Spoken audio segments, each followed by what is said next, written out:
Hello नमस्कार दोस्तों। आज हम कक्षा 10 की प्रश्नावली 1.1 का क्वेश्चन नंबर 3 देखेंगे। तो चलिए हल करते हैं। सबसे पहले यहाँ लिख लेना है हल, और इसमें यूक्लिड विभाजन एल्गोरिथम का प्रयोग करना है। तो सबसे पहले लिख लेते हैं यूक्लिड विभाजन एल्गोरिथम द्वारा।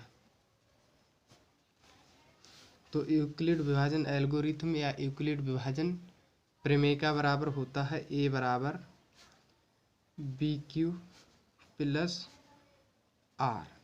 तो इसमें करना क्या होता है, जो छोटी संख्या से बड़ी संख्या में भाग करना है। 2 से 55 से करना है, 867 में भाग करना है और स्टेप बाय स्टेप लिखना है। तो सबसे पहले चलो भाग करते हैं। 2 से 55 से भाग करना है 867 में। तो इसमें भाग कितने से जाएगा, 3 से देखते हैं। 3 पंज 15 के 5, 3 पंज 15, 1 16 के 6, 3 दूनी 6, 1 7। तो 3 में चला जाएगा। 7 में से 5 गया, 2 बचेगा, 0। 6 में से 6 गया, 0। 8 में से 7 जाएगा तो क्या होगा, 1 बचेगा। तो हमारा जो एक स्टेप है वो अब हमें लिखना है यहाँ पर।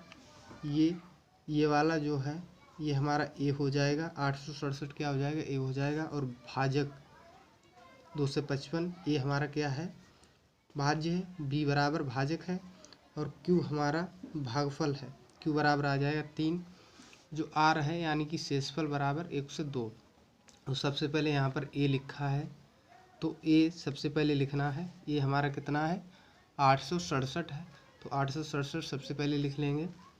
867 बराबर बी हमारा कितना आया, 2 से 55।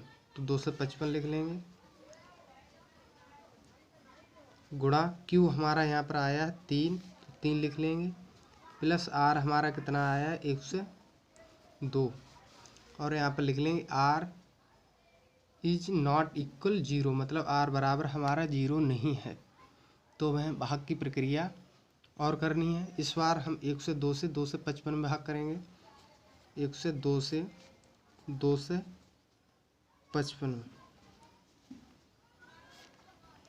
ये हमारा 2 बार में चला जाएगा। 2 दूना 4, 0, 2 एकन 2।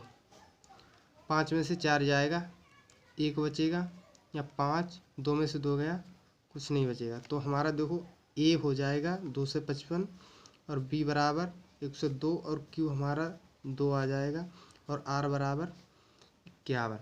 तो सबसे पहले हमें लिखना है ए। तो ए कितना है, 2 से 55 बराबर बी हमारा कितना आया, 1 से 2 गुणा क्यू हमारा कितना है, 2, और आर हमारा कितना आया है, 51। तो आर इज नॉट इक्वल 0। तो आर बराबर अभी भी 0 नहीं आया है। तो इसका क्या मतलब है कि भाग हमें और करनी है आगे। तो इस बार 51 से भाग करेंगे 1 से 2 में। तो 51 दूनी 1 से 2 होते हैं, पूरा पूरा चला जाएगा। तो ए बराबर हमारा है 1 से 2 और बी बराबर 51 और क्यू बराबर हो जाएगा 2, आर बराबर 0। तो ये स्टेप भी लिखना है। तो ये हमारा क्या आया, 1 से 2। तो 1 से 2 को लिख लेंगे सबसे पहले, बराबर बी 51 है तो 51 लिख लेंगे, गुणा क्यू हमारा कितना आया, 2, तो 2 लिख लेंगे, प्लस आर हमारा 0 है तो 0 लिख लेंगे। तो इस बार लिख लेंगे आर बराबर 0। अतः अब लिखेंगे, अतः हमारी भाग की प्रक्रिया समाप्त हुई। इसलिए अब क्या हो जाएगा, HCF बराबर हमारा कितना हो जाएगा, HCF बराबर कितने का, 867 और 255 का HCF कितना हो जाएगा, इधर से गिनेंगे 1 2 3, ये लास्ट वाला स्टेप है, इसे काउंटिंग करेंगे इधर से 1 2 3, तो तीसरे नंबर पर होगा भाई हमारा क्या होगा HCF है, तीसरे नंबर पर 51 है, तो ये हमारा HCF हो जाएगा 51। और या जिससे हमारा भाग पूरा पूरा कट जाता है उसी का जो भाजक होता है वो क्या होता है HCF होता है। ये क्या आंसर है।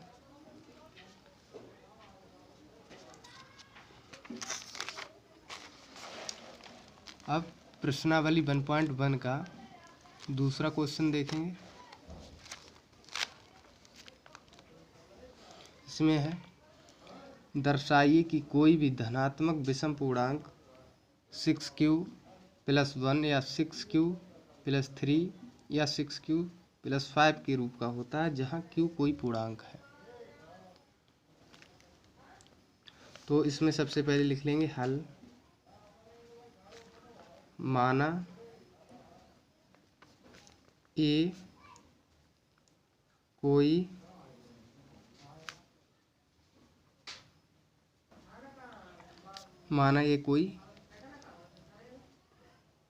धनात्मक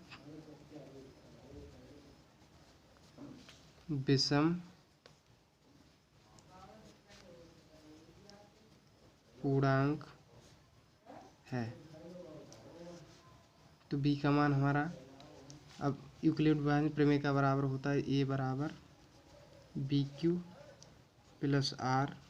तो यहाँ पर देखो किस प्रकार का मान दिए हैं 6q + 1 6q + 3 6q + 5।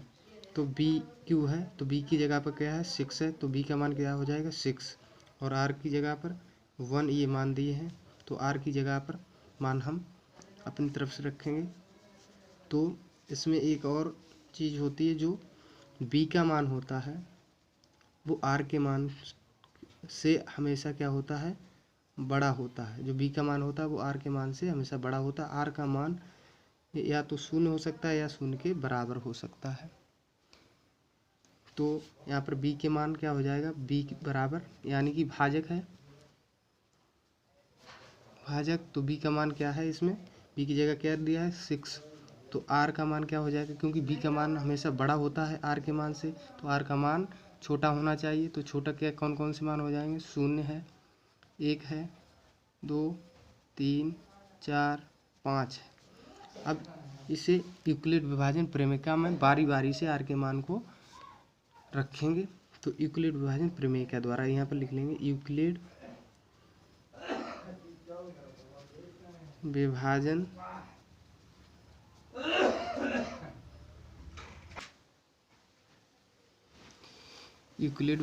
प्रमेय का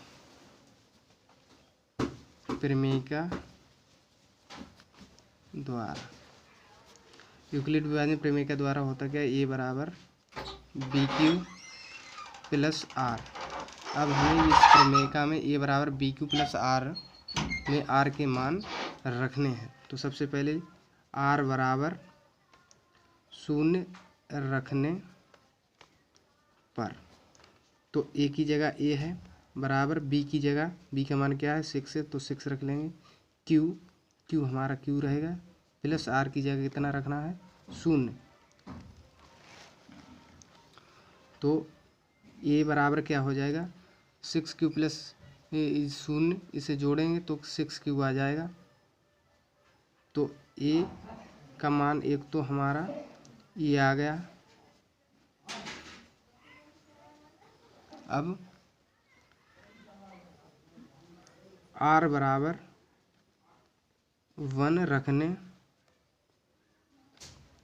पर, अब r बराबर 1 रखेंगे इस प्रमेय में, तो a बराबर b हमारा का मान है 6 और q + r का मान 1 है, तो एक मान हमारा ये आ गया। अब r बराबर 2 रखने पर, r बराबर 2 रखने पर, अब r का मान 2 रखेंगे तो इधर रखते हैं ए बराबर बी का मान 6 है और क्यू प्लस आर का मान क्या रखेंगे 2, तो यहाँ पर 2 रख देंगे, तो एक मान हमारा यहाँ पर प्राप्त हुआ है। अब आर बराबर 3 रखने पर, आर बराबर 3 रखने पर ए बराबर 6Q + 3, एक मान हमारा यहाँ पर मिल गया। तब आर बराबर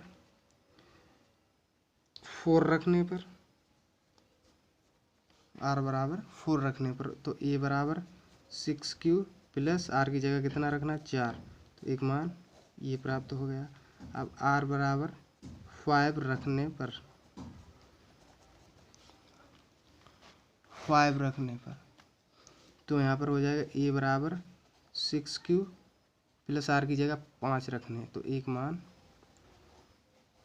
ये रखें। तो हमारे मान कितने प्राप्त हुए, 1 2 3 4 5 6 मान प्राप्त हुए। इसमें हमें कौन से मान लेने हैं, इसमें हमें धनात्मक विषम पूर्णांक लेना है। तो सम ए बराबर पहला मान है ए बराबर 6Q, ये तो हमारा धनात्मक, तो इसे नहीं लेना, इसे छोड़ देना है। और ए बराबर 6Q + 1 है, ये विषम है तो इसे ले लेना है। सबसे पहले यहाँ लिख लेना धनात्मक विषम पूर्णांक, धनात्मक विषम पूर्णांक। तो विषम पूर्णांक लेने हैं तो ए बराबर 6Q + 1 कॉमा और दूसरा ए बराबर 6Q + 2, ये तो सम है इसे नहीं लेना। ए बराबर 6Q + 3 इसे ले लेना, ये विषम है। तो ए बराबर 6Q + 3 और ए बराबर ये वाला क्या है 4, ये सम है इसे नहीं लेना। ए बराबर 6Q + 5 लेना है, ए बराबर 6Q + 5। तो अब लिखेंगे अतः कोई भी धनात्मक विषम पूर्णांक, कोई भी धनात्मक विषम पूर्णांक 6Q + 1 या 6Q + 3 या 6Q + 5